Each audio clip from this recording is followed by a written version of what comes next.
Hello, I'm Sarah Thompson-Copsey and welcome to today's session for MBL Seminars, Landlord's Consent and Practical Tips for Avoiding the Problem Areas.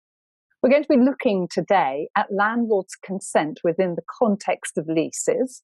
And landlord's consent isn't simply limited to alienation. We're all very aware that if we want to assign or sublet, we will need the landlord's consent.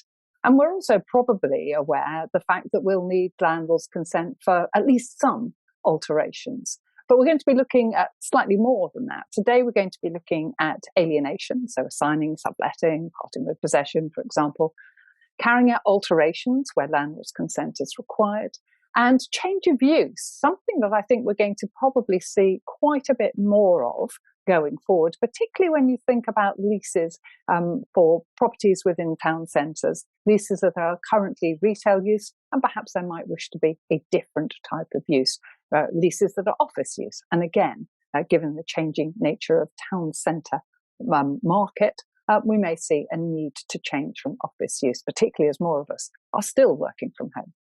So we're going to look at all three of those types of covenants within leases where tenants require, in order for there to be a change, landlord's consent.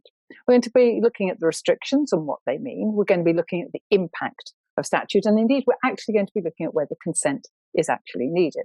And then we're going to be looking at handling the application, the timetable behind that, how fast can a tenant expect a landlord to respond, and what is the position on undertakings for cost? Always a little knotty problem there.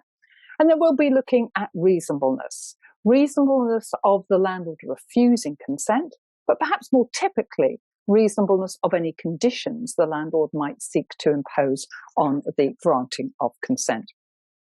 Now, finally, let's have a quick look at user restrictions. There's not really any case authority on it. I'm referring to one case, the Sequent case, where the courts indicate that when it comes to user restrictions, and indeed any restrictions in the lease that requires landlord's consent, the International Drilling Fluids case applies.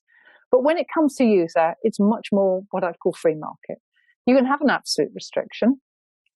You can only use it for these purposes and these purposes only, in which case we know where we stand on absolute restriction.